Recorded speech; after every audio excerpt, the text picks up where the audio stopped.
हाल ही में नागालैंड में हुई गोलाबारी में 14 लोगों की जान जाने के बाद अफस्पा को रिवोक करने की मांग जारी है। आखिर क्या है अफस्पा और नागालैंड और असम क्यों इसे हटाने की बात कर रही है? आइए जानते हैं इसके बैकग्राउंड के बारे में और ये कैसे लागू हुआ। 1942 में ब्रिटिश इंडिया मूवमेंट्स अपनी चरम सीमा पे था और ऐसे में इस अटैक्स को रोकने के लिए लॉर्ड लिंथीग्रो ने ब्रिटिश आर्मी को एक स्पेशल पावर दी।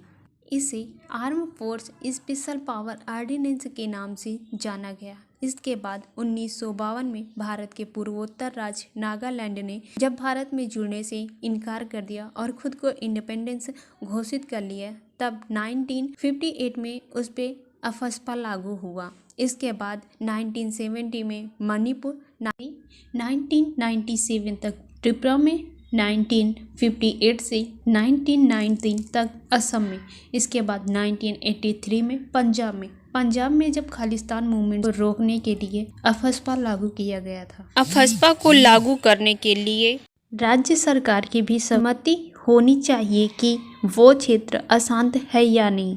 राज्य सरकार केवल सुझाव दे सकती है।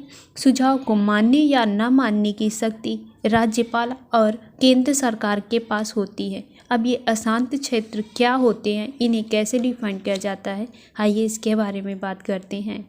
अलग अलग धार्मिक, नस्लीय, भाषीय, क्षेत्रीय समूह जातियों को और समुदायों के बीच हो रहे विवादों के चलते राज्य तथा केंद्र सरकार ऐसे क्षेत्रों को अशांत घोषित करती है। जैसे ही अशांत क्षेत्र घोषित होता है, वहाँ सैन्य शक्तियाँ बढ़ जाती हैं। अब अफस्पा लागू क्षेत्र में सेना को क्या विशेष अधिकार मिल जाते हैं, इसके बारे में जानते हैं।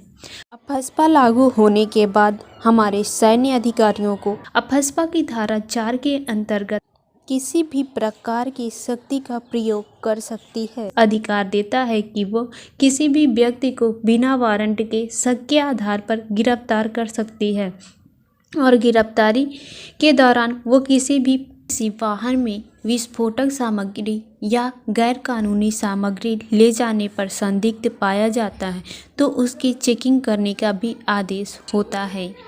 गिरफ्तारी के दौरान व्यक्ति को उसके निकटतम पुलिस स्टेशन में पेश करना होता है और कारण भी बताना होता है। कार्यवाही के दौरान यदि किसी व्यक्ति की मृत्यु हो जाती है तो इसमें सेना के किसी भी अधिकारी की कोई जिम्मेदारी नहीं होती है, क्योंकि उन्हें दुश्मनों से लड़ने की ट्रेनिंग दी जाती है। उन्हें सिविलियन के साथ कैसा व्यवहार करना चाहिए ये उनकी ट्रेनिंग में नहीं बताया जाता। अफस्पा के पक्ष और विपक्ष में कई तरह के सवाल हमेशा से उठते आए हैं। जहां सरकार अफस्पा के पक्ष में हमेशा रही है, वहीं मानवाधिकारी संगठन अफस्पा के विपक्ष में हमेशा खड़े रहे हैं। मौजूदा घटना जो नागालैंड में घटित हुई है, फायरिंग के पहले वार्निंग दिया जाना चाहिए, ऐसा बोला जाता है कि अभी तक नहीं किया गया है। किसी भी ऑपरेशन से पहले लोकल पुलिस को इन्फॉर्म करना चाहिए और उससे डिस्कशन करना चाहिए। अफस्पा पे हमेशा फर्जी एनकाउंटर और उत्पीड़न जैसे घिनौने अपराध भी लगते आए हैं। अफस्पा को जिस प्रकार से हमारी आर्म फोर्स को मिली है, इससे एक बात तो जाहिर है कि ये कानून मिलने के बाद हमारे देश में आतंकवाद से सैन्य बल निपटने में कामयाब रहे हैं।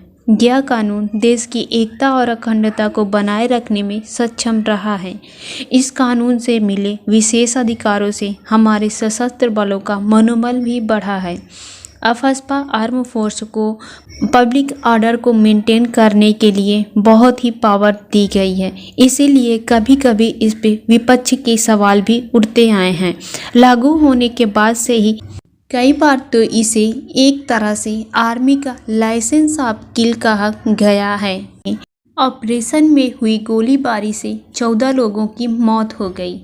यह कोई पहला आरोप नहीं है, पहले भी आरोप लगते आए हैं। महबूबा मुफ्ती ने भी धारा 302 और 307 के तहत FIR दर्ज करवाई थी, जिसमें मेजर आदित्य का नाम था।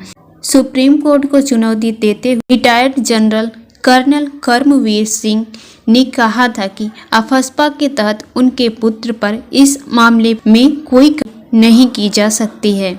यह कानून लागू होने के दशकों बाद अशांत क्षेत्रों में शांति व्यवस्था बहाल करने में सफलता नहीं मिली है। शायद इसीलिए इसे हटाने की मांग तेजी से बढ़ रही है। सिचुएशन नॉर्मल होने पर केंद्र उस क्षेत्र को शांत क्षेत्र घोषित कर देती है और वहां से सैन्य बलों की वापसी कर लेती है। अफस्पा को हटाने के लिए इरोम शर्मिला 16 साल तक हंगर स्ट्राइक पर बैठी रहीं, तब भी ये मणिपुर में लागू रहा।